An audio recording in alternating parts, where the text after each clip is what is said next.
From Abuja, the nation's capital, this is Matters Arising, coming to you live from the studio of KAFTAN Television. Matters Arising is the flagship talk show of KAFTAN TV that features in-depth discussions and analysis of topical as well as trending national and international issues by our team of seasoned broadcast journalists. My name is Macauley Hunohashi saying thanks for joining us. And I am John OKoro. Welcome to the program. And I'm Evelyn Epelle. It's good to have you once again.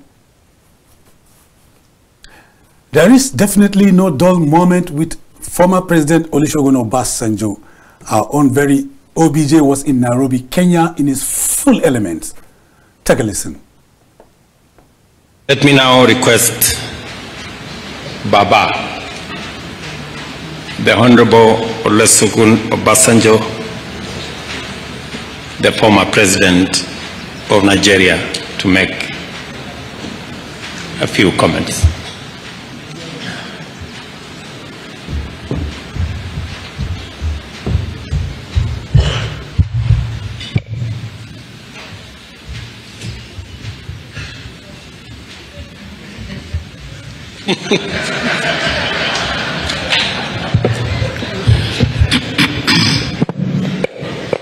I am not as short as you think I am.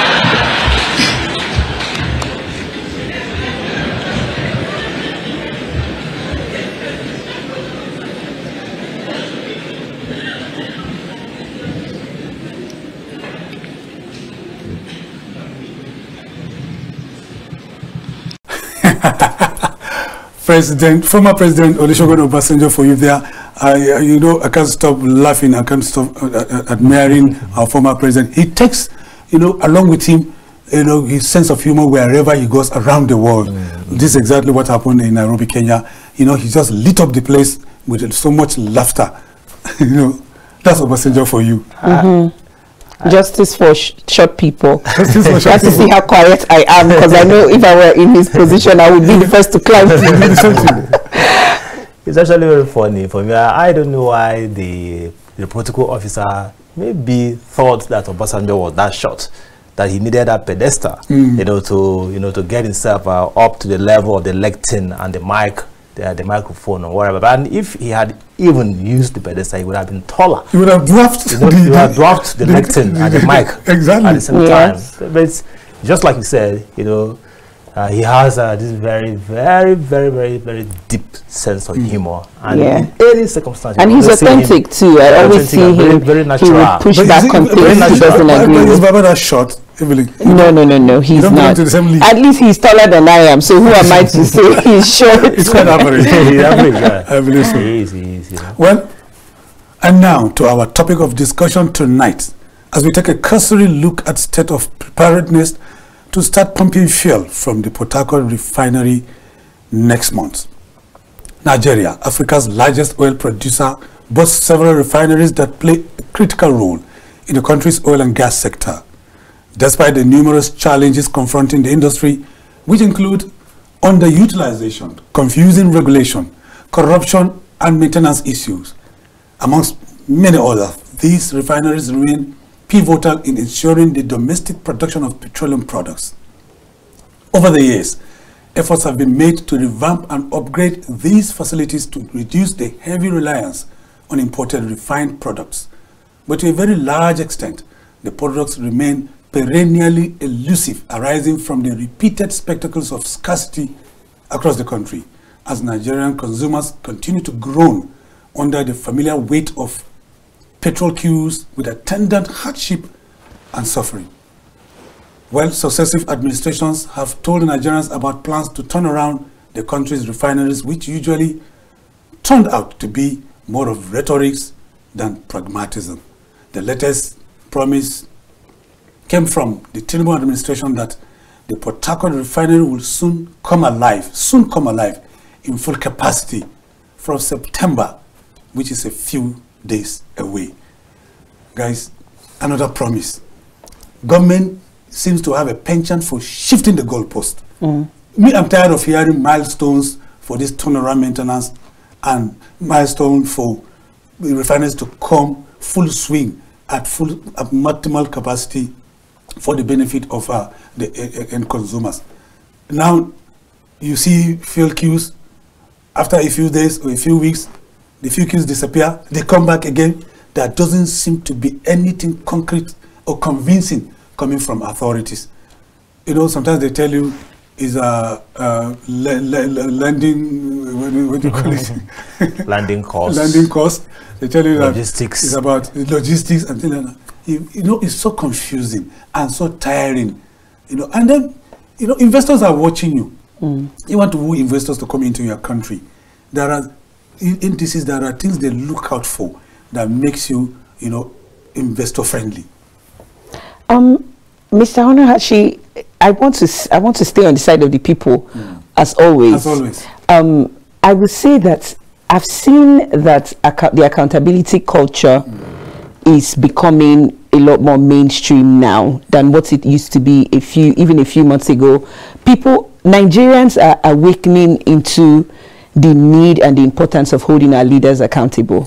I'm seeing more and more that when these promises are made, we have more Nigerian citizens, number one, not just being aware that these promises are made, but now holding leaders accountable to their words. We didn't used to have as much of that in the past, and even the apathy that we see from people, where a lot of people feel like it doesn't matter whether we hold our leaders accountable or not, they would still go ahead to do what they want to do, which is the cycles of promise and fail.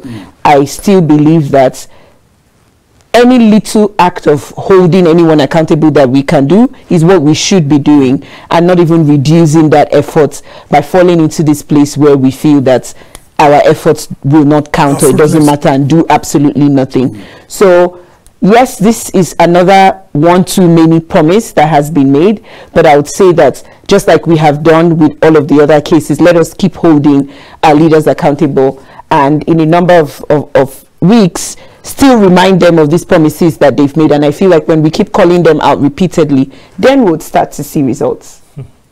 Well, we believe so. I want to start seeing results rather than rhetorics and promises, you know, that are that promises that are yet to see the light of day.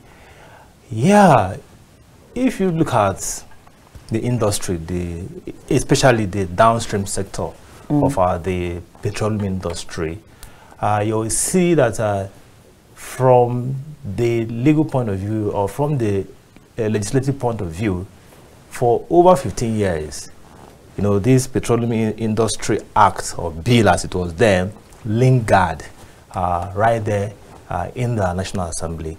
Finally, in 2021, that act, it became the PIA 2021. So, you know, everybody heaved a sigh of relief when that law was passed, believing that that PIA will become the magic bullet that will solve all the problems in the petroleum sector.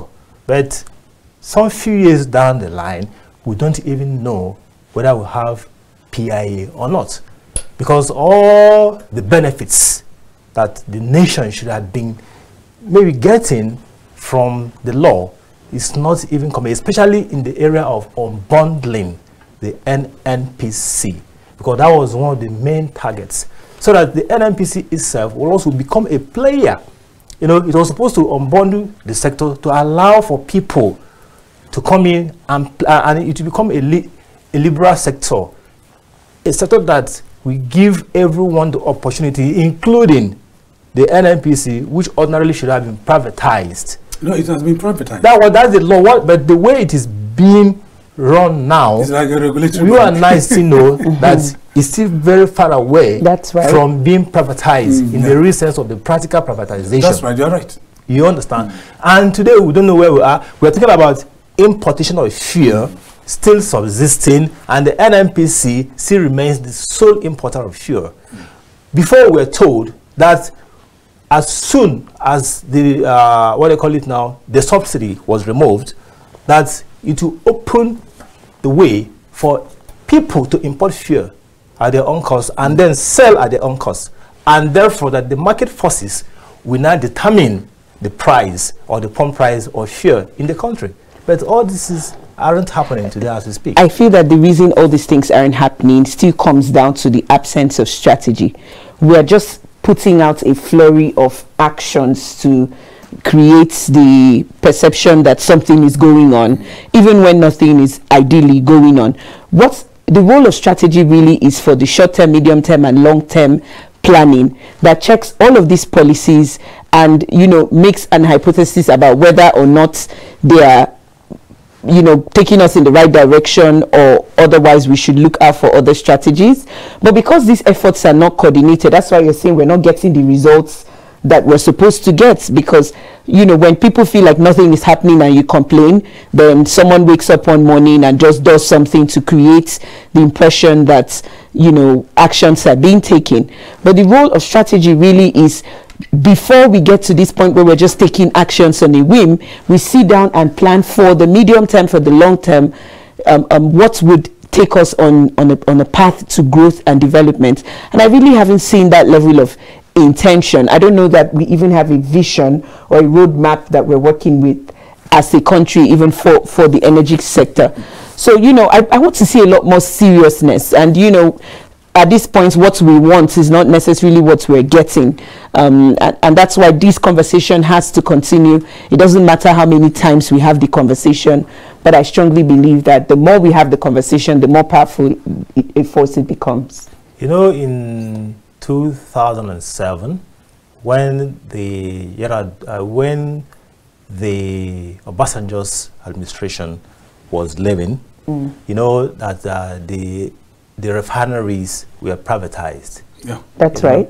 And then when the late President Yar'Adua came to power, he reversed the privatization. Now, with the benefit of hindsight, I don't know whether if that privatization stood in 2007, maybe, I'm just trying to hazard a guess, this is just with the benefit of hindsight, if it was taken away from government in 2007 and then given to the private sector, maybe, I don't know whether by today we would have, maybe whether we will still be saying what you're saying today in terms of domestic refining, in terms of making sure that the domestic consumption of fuel in this country is well sustained in the area of pricing. Because the biggest problem here is pricing. And why do we have the price going up after the removal of the subsidy? It's simply because we continue to import. So by the time they add the foreign exchange differentials, they add the landing costs and every other thing, then you see where we have found ourselves. But if we have our refineries working, if we have opened up the space over the past 24 years of democracy and allowed private people to come and participate, by now we would have had over maybe at least 5 to 6 working refineries owned by the private sector. Because you remember that even under OBJ's administration, that the government actually gave out licenses to people to build refineries. There were working policies. Build refineries. I know the debate then was always, okay, okay, this license is given maybe in the 2000 or thereabout, at least in the next 4 or 5 years, maybe by 2005, at least we will be, our sufficiency in terms of domestic production will be like almost 100%. But years down the line, all the licenses were now converted into importation of fuel. And this is where we have found ourselves today. Because whatever is happening today in this country didn't just start today. It came as the result of long years of misadministration, maladministration, and neglect of that sector. Yes. Do you know that beyond what you're talking about, I have come to discover that, like you always say, John, you know, if you don't eschew transactional in our leadership selection process, because this government, what will emerge is a transactional government. I know that in this country, from being a journalist in the trenches, there are Nigerians who are settled with oil blocks. Yeah.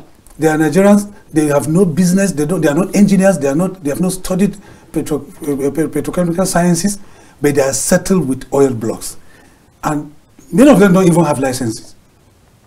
Like, I don't want to mention names and categories of such people, but they are highly placed Nigerians in the category of, like the Senate President. I'm not saying this, the present one, has been allocated. But that has been the case. You know it, John. Military officers, they are given, oil blocks. And these oil blocks, I know of a retired general, so powerful in this country that it was alleged that he just sold 40% of part of his oil blocks, the assets, I mean the shares, and got about $40 million US, allegedly. And then he's doing so much with the money, a single individual.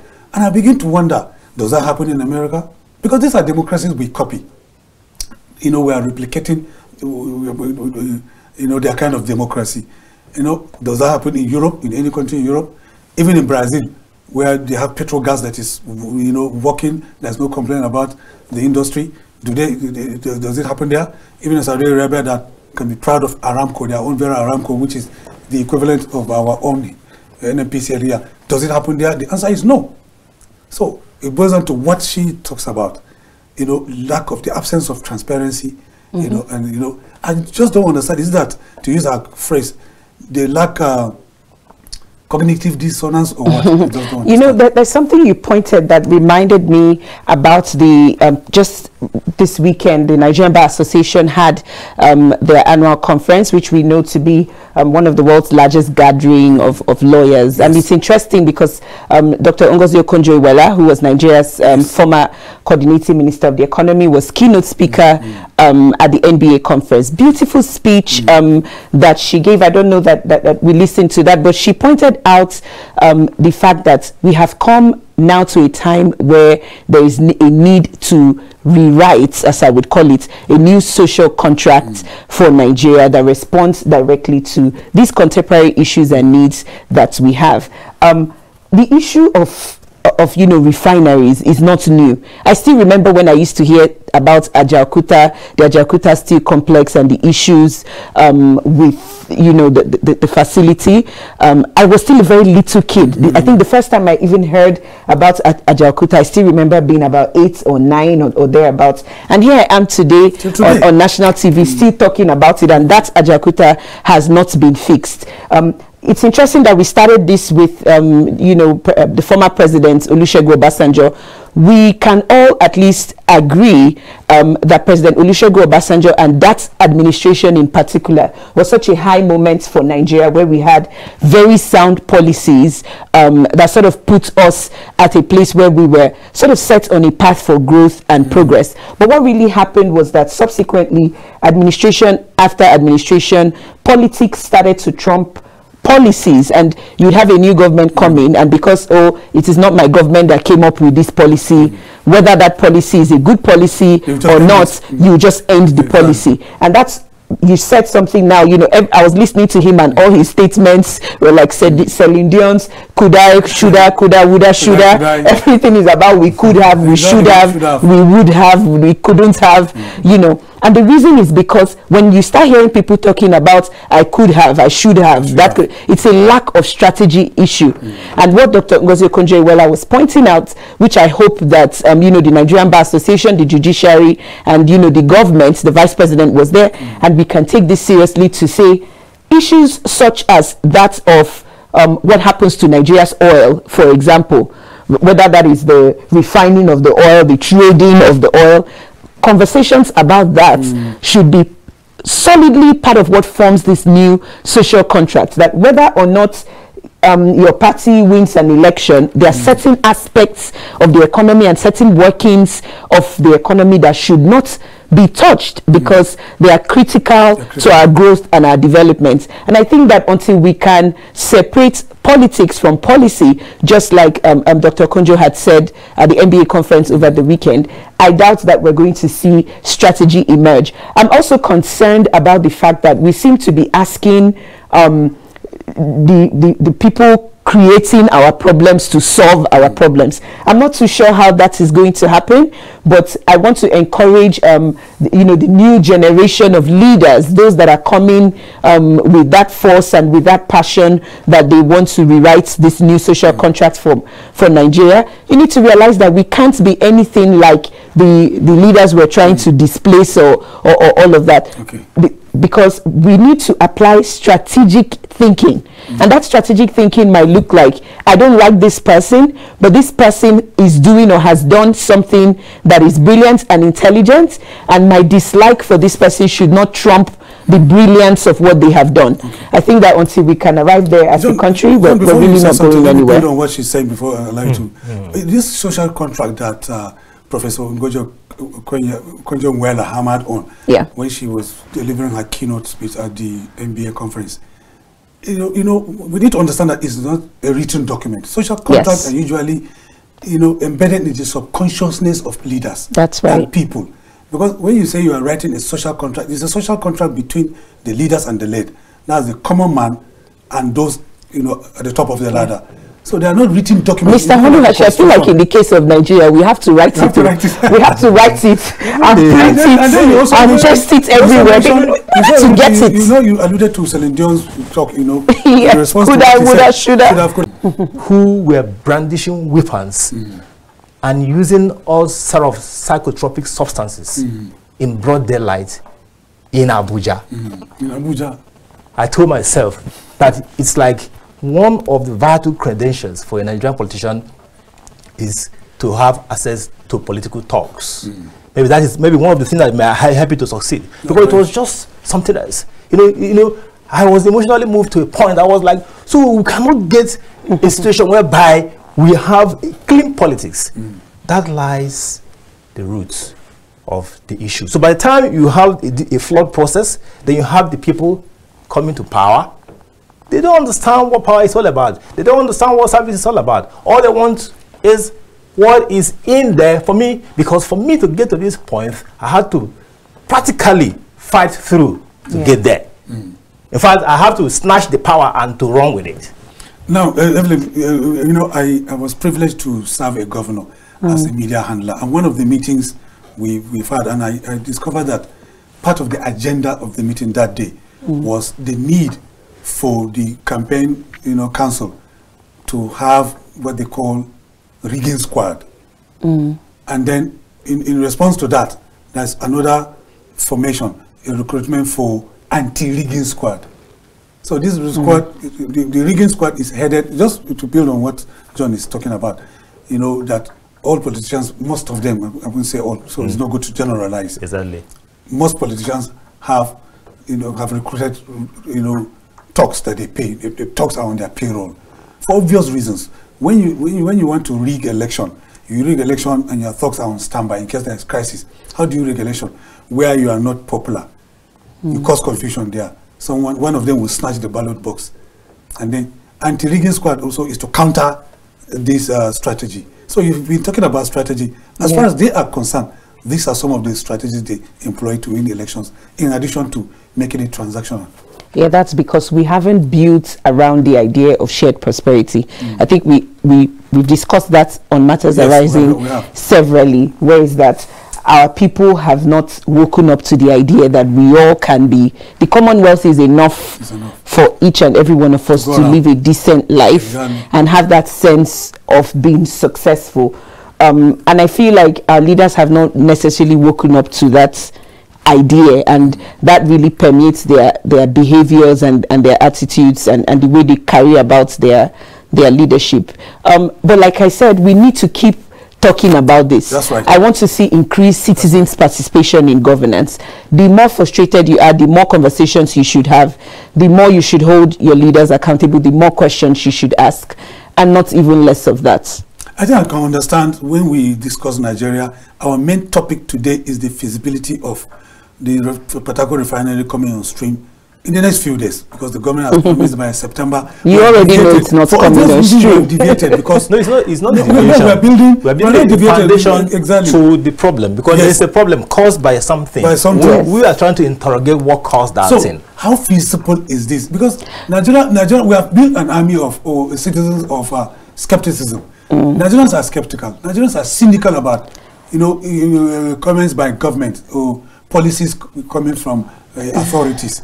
Because so you just said something about a few days. Yes. right? Why are you squinting? That's you know, we're talking about my state, so we're not talking about, well, it's River State, right? So I can easily call my cousins and say, how far that refinery? How far? You don't they walk, you know, but I already know that there's no need for that call, right? As a Nigerian living in Nigeria, I don't have the expectation that are crossed. my fingers are not even crossed. No. There's no need for that, right? I don't have that expectation. You're just indifferent. If it happens, fine, jump. I would personally, that would come to me as a shock and as a surprise, because it's not in this country where the Dangote refinery that hasn't even kicked off, we reported that it caught fire the other day and a lot of drama, and now he's finding it difficult to buy products, and we're not even done with that, and we're now talking about Port Harcourt refinery kicking off in a couple of days. You know, I don't want to become this person who develop some kind of mental, I don't know what to call it, but Nigeria has a way of making you doubt your sensibilities and whether you're thinking rationally or not, right? So this couple of days we're talking about, we're referring to anytime between now and Monday, right? Yes. No problem. I'm patient enough. And it seems like the Dangote refinery too has the same September deadline, to start selling fuel in domestic market here beside their diesel. Well, look at it, because I know that in strong democracies that if there's anything that you can take to the bank, that would be a government policy. In strong democracies, exactly. If anything you can take to the bank, bankable, we are talking about government policy. But here, when government, because we know that this is not the first time that we've been given a deadline that this refinery, since last year, if I am not mistaken, is from one deadline to another deadline. You just want to peg it to last year. Exactly, from one deadline to another deadline. It's not supposed to be that. You know, it's symptomatic of weak institutions. You know my pain again? You're talking about weak institutions. My pain again is that each time, you know, government talk about, you know, injecting funds for this turnaround maintenance, funds will be released. And then you won't see the result. And no one has ever gone to jail. No one has been prosecuted. Can you remember anybody that has been prosecuted, John? The subsidy thing we are talking about, I don't want to go into that, but all of us were aware that there are still, you know, loads of monies that haven't been accounted for in subsidy payments from the last administration. These funds run into billions of dollars. No one, as we speak today, has been called to come and give account, any form of account about this thing. And then immediately the next thing that comes afterwards, that followed that, was subsidy is gone. Now subsidy is gone, which means even with the alleged misappropriation of subsidy funds, so those misappropriations too are also gone. That's what it means. Okay, well, with that, we are going to take a short break, and when we return, Matters Arising continues to probe into the feasibility of Port Harcourt refinery coming back on stream in full swing. That'll be after this short break. Please stay with us. And welcome back. If you're just joining us, this is Matters Arising live, coming to you live from KAFTAN television studios in Katampe, Abuja, the nation's capital. I can see Evelyn, she's still chuckling, even when we were on that short break, because OKoro said subsidy is gone and misappropriation is also gone. Well, we believe subsidy is gone, but Nigerians believe that, so many Nigerians believe that subsidy is being paid through the back door. So that's why I'm telling you that our reality is distorted, right? As seated here right now, as a journalist, I can't categorically tell Nigerians that fuel subsidy is gone, because there are reports that it is not gone, and there is no clear distinction between what is right and what is wrong, and what is true and what is false, right? And this is the atmosphere that we're living in, an atmosphere of uncertainty, and when people do not understand certain things, they speculate. And these speculations can be negative, because you're not giving me anything to work with. I can wake up and decide that all my actions will be in the direction of subsidy is not gone, and whereas there are other people who are working with subsidy is gone. you know, and it's interesting, you know, yes, it's funny and I'm laughing because of how poetic Mr. Okoro, I told you need to write some more poems. He has a way of sounding rather poetic when he's I welcome that. I welcome that idea. He has a way of, you know, sounding poetic when he's saying these things, and, you know, humor me for laughing. But it's very serious what he's pointing at, which is that by bundling the whole issue of subsidy and saying, oh, subsidy is gone, then all of the misappropriations and all of the corruption that came with the subsidy regime is also gone. And it's interesting that I haven't really thought about it that way. And now that you've spoken on it, it's like a light bulb has come in, and I'm like, wait a minute. So what happens to all of those misappropriations in the subsidy era? Nobody is speaking on that. And here we are now also saying that although the subsidy is gone, it's like it's not gone. Meaning that although the misappropriation is gone, the misappropriation is not really gone. It sounded funny, but the underpinning philosophy behind what he said is what people should look out for. Yeah. You know, that it may even sound sarcastic. Yeah. Sarcasm could be loaded with a lot of undercurrents. Like a satire. Like a satire. Exactly. So now he was sounding satirical. Yeah. But it's, you know, but it's very, very serious. Yeah. You said subsidy is gone. But what we see glaringly before our eyes are corrupt practices. There is no day you buy a newspaper, the cover story, hardly will you find a cover story that is not talking about stolen, you know, funds or sleaze or misappropriation of government funds. I think that this issue of a social contract is something and a conversation that we should welcome, whether it's a written social contract, which I really believe or in our subconscious, but quite honestly, we have to find different ways to communicate this for people to understand it. I think that it's very important because we don't have anything, I would say, that as a country we are working towards, you know, whether it's in the next 5 years or in the next 10 years, sort of like a vision, a rallying vision that as a country we're rallying towards this goal or this idea. We don't have that. So someone once asked me, Macauley, what's the Nigerian dream? I was taken aback. Nigerian dream?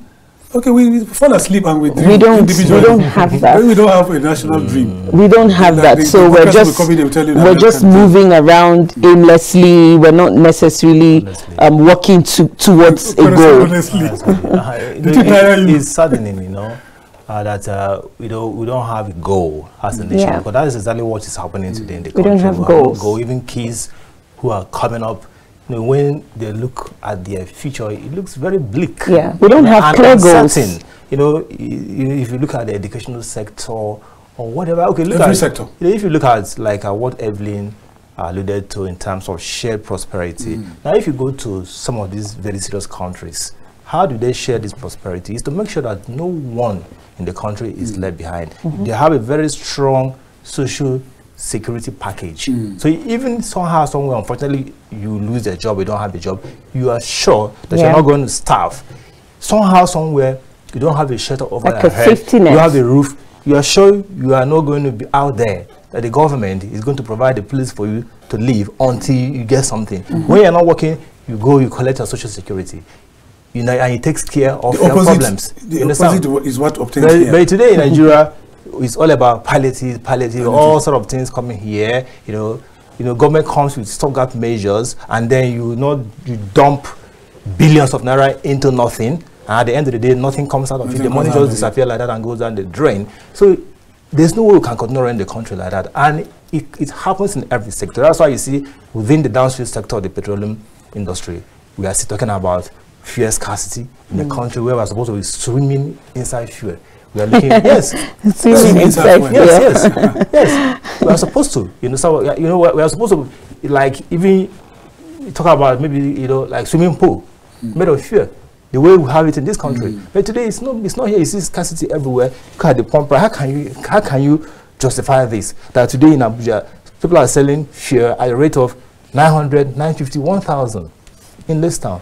And then you can imagine where we even have the agencies who regulate this sector. They imagine other places where you don't have this regulation, how much people are buying fuel. Do you know one other thing that gives me migraine is the fact that we are so endowed. Is it in terms of, you know, natural endowment? Do you know, there are countries that are doing well. Okay, Singapore doesn't have what we have. Does China have oil? China doesn't have oil. Look at where they are today. We are a country of prayer. We have more churches than industries. We have more mosques than industries. Yet, look at where we are. We are just tottering to survive on spindly legs as a nation. And we are a country that we don't even know our number. So somebody will tell you tomorrow you have Bureau of Statistics telling you we are 250 million. Some will say 230. Government officials don't even have consensus on the figures of Nigeria. Because the last census we had was 2006, 2026 or so. And that of last year, 200 billion naira was budgeted, and it never happened. And they said because of 200 billion naira was budgeted for census of last year, but it never happened. It was even for pre-census. It was even for pre-census. 200 billion naira. And I've never heard any developed country organizing census like an event like we do here in this country. So what they do is addition and subtraction. When people die, they subtract them. When they give birth, they add them. Simple as that. Here we must organize an event. It's a whole year, and then billions will be budgeted, and it becomes a conflict. And it becomes controversial. Exactly, it becomes controversial because there will be allegations that some people are adding their cows and their goats and their chicken and their pigs. So Evelyn, you're quiet. I'm getting sad. I think that's the word. I'm getting sadder and sadder and sadder. Because I do know that Nigeria is a country of great potential, and I do know that we have very brilliant Nigerians, and every time that I speak on it, it's painful in a way. I see how hard young people are pushing themselves. Recently, I contracted a teenager who helped develop an app, a mobile app that, in the past, it's not something I could fathom that a teenager could do something like that. And even from my interaction with the young man, the level of discipline and the level of commitment to his work that I saw is not even something that I found in adults. I'm not referring to you as my colleagues. I know that you're very disciplined people, but I'm saying that the level of discipline and the enthusiasm and the passion, and the willingness to do that I see from young Nigerians, and compared to what the country is offering us in terms of this lack of vision, since the program has started, I don't think we've really pointed out anything that's worth clapping for or anything that sparks hope. And knowing that young people are growing into that helplessness and that hopelessness, it's really heartbreaking to think about it. And that's really why, I'm sad. If you look at the downstream sector where all of us belong in terms of being consumers of petroleum products, fuel, diesel, kerosene, and the rest of them, you find out that the governance of that sector has been the bane of the problem because maybe sometimes we benefit from confusion. Yes, sometimes, because if we sanitize the sector, maybe some people who feel that that sector has become their own patrimony will maybe have to find their way and go do something else. And these people who don't want to let go of what they have seized now as their own patrimony will always want to have that sector under perpetual confusion and chaos. Look at it now. OPEC quota, we have to reduce our production. Yes. But even at that, Nigeria, at least as far as I know, always did above 2 million barrels per day, in terms of production. Now, had the controversy of how many liters of fuel that we consume every day in this country. Nobody can actually come out with a figure. You hear 17 million, you hear 40 million. Then you also have the problem of smuggling. Who are those who smuggle? Who are the people who smuggle? Oil theft, now taking the fuel. They say, oh, because we've removed subsidy, then there will be no access again. But we hear, even today, that Nigerian crude, even refined products are actually going across the border. Yes. Again, nobody's talking about that. Then we hear, what about the high-stake oil theft at the high sea, where people come in with huge oil tankers from outside the country, and then they go to somewhere, and then they are able to access this, and they do that, and they leave. Because in fact, Nigeria has to, the last administration has to give a private entity the contract to guide the pipelines. It wasn't a private, it just private entity. Call a spade a spade. It's a private entity. Okay. So it's a private entity that government had to give a contract to guide because of oil theft, which somehow looks somehow for those who are benefiting from that, for them where it might be okay. But looking at it again as a country, I would suppose, yes, we know that yes, somehow you can actually have security contractors in some instances in some countries, but we can do better than that. So if you look at, if you put all this together, you will see that the people who have seized that sector, as I said before, wouldn't want that sector to be stabilized, because if it does, then the goose that lays a golden egg for them, which is the Nigeria oil, would have eluded them. That is why if we continue like that, the shared prosperity she's always talking about will never come to bear, because they don't believe in sharing any prosperity with anybody.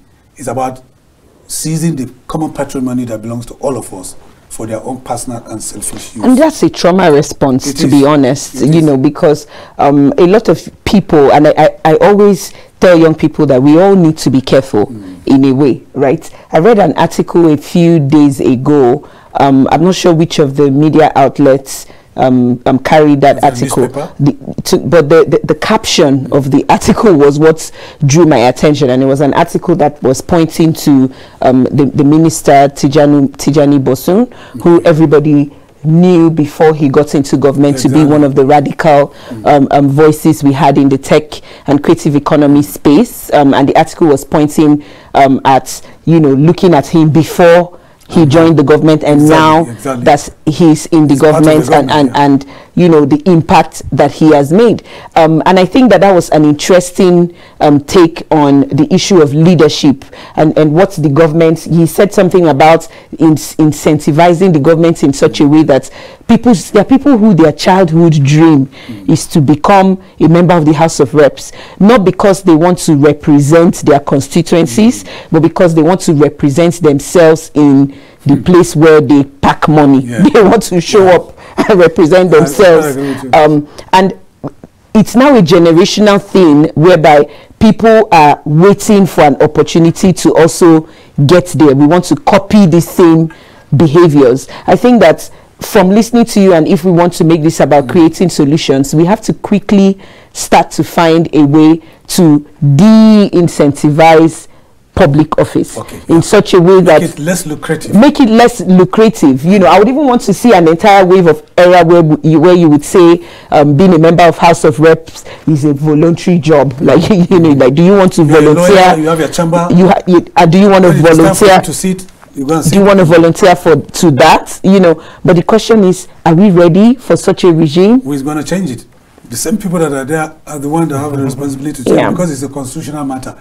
And John, I agree with her quite okay. You need to disincentivize these elective offices to make it less attractive, because it has a way of, you know, for instance, anybody who is upright wants to live above board, and he's elected, he becomes a lone voice. So there's this tendency of you being subsumed by the corrupt people that are already there. So even if you want to, like the person you mentioned, he was doing very, very, very well in the tech space before he became a minister. And today, where is he? If you are going to do a post-mortem or an appraisal of the performance of ministers, out of 45, Bosom may not even come number 4 or 5. I'm telling you, but this is a guy that was doing extremely very, very well. I've heard people appraising ministers and they begin with Wike, the minister of the Federal Capital. Number 2, they will tell you Umahi.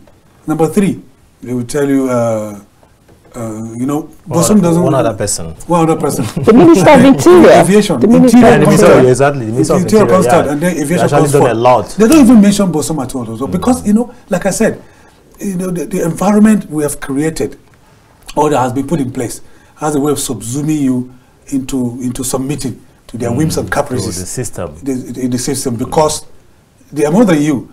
In fact, they have a way of strangulating you or frustrating even your efforts to do. Yeah, but we also need to also, you know, say that level of sacrifice, I respect it in a way, right? Because sometimes you can't necessarily effect change from being outside of the club, right? You need to get in. And I personally cannot speak on what it's like being inside that club, right? But I do, I want to call it a club at this point because it's an exclusive club at this point.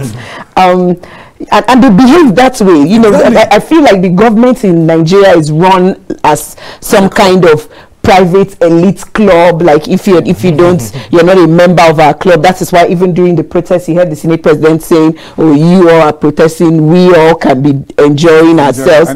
That sounds like what people in a nice club would say, like, "Hey, myself and my club members are doing X, Y, Z." And he said, "Don't perturbed, and nothing has happened." Yes, nothing will happen. You know, so I think the problems of Nigeria lies at a conscience level. That's really where I see it, that it is at a conscience level. And it's shocking to me because we're a nation that prays, you know, or supposedly prays. So I'm not sure if we're all praying to the same God, or there's a different God that we're praying to.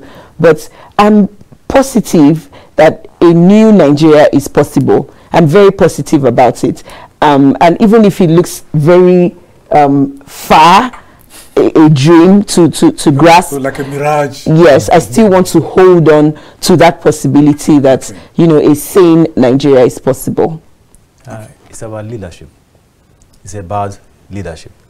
If you look at the countries that have made it in terms of giant strides in development, whether they are little countries like the city-state of Singapore or huge countries like the USA, and the Asian tigers, you know, or the Asian tigers, you always link these developments to leaders. You link them to leaders.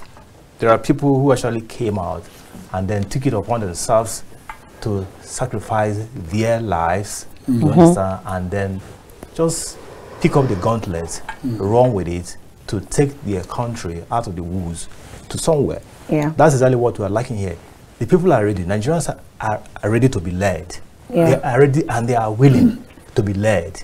But the problem is that the leadership is the issue, the big issue here. All we need to make life better, God has provided. Everything is already here for us. And it's not rocket science. It's just about being selfless. It's not rocket science. It's not. If you look at our budgeting system, you find out that despite the budget deficits, the personnel cost must always be spent, because the personnel cost will cater for the little percent of those who lead us. So that personnel cost, no matter how it is, it must be spent. Even if it means that there will be no capital projects for the whole of the fiscal year, it does not matter. Even if it means going and borrowing to pay the personnel costs of those who work in government and the politicians, it doesn't matter. That's our budget system today. That's how it works. Okay. For decades, our refineries have not worked, and there's hope on the horizon that the Port Harcourt refinery will start pumping PMS by September, which is in a few days' time. We're talking about Monday. Your final shot on that? I'm not expecting that news on Monday, but if that news comes up, I definitely would celebrate it. But I'm just saying that I don't have any excitement in me. I really wish the government well. I pray and hope that by Monday they would prove me wrong, and I don't have to be here by Wednesday saying, "Mr. Hunohashi, I told you so." I told you so. So fingers crossed. I'm waiting and looking forward to hearing good news from my cousins. You know, from your cousins? Yes, my cousins in Port Harcourt. From their backyard in Port Harcourt. From your backyard. For me, that Port Harcourt refinery, you know, is going to be pumping fuel next month. For me, it's not a news. It's not even a news. In fact, we should be, you know, talking about it silently, because it's shameful. It's shameful. Yeah, we shouldn't be blowing our trumpet. By now, we should be talking about all the government-owned refineries working either based on maybe monopoly or PPP, and then more refineries coming in, and you have modular refineries also coming in, and we'll have fuel everywhere in the country, whereby you can buy this as cheap as 15 naira. And swimming. Yes, and you use it to do swimming pool, like I said earlier. Well, in tandem with my colleagues, there's no excitement. because the Port Harcourt refinery will start pumping fuel in beginning first week of September. It's not something to be applauded. If you are talking about revamping the 4 refineries at the same time and to begin to function at full capacity, that is something worthy of celebration.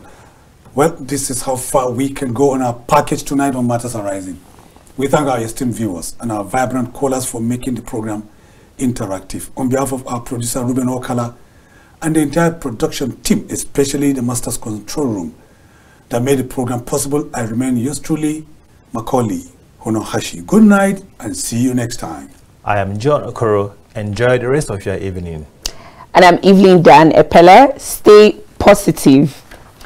And as we say on KAFTAN television all the time, Imagine a beautiful world.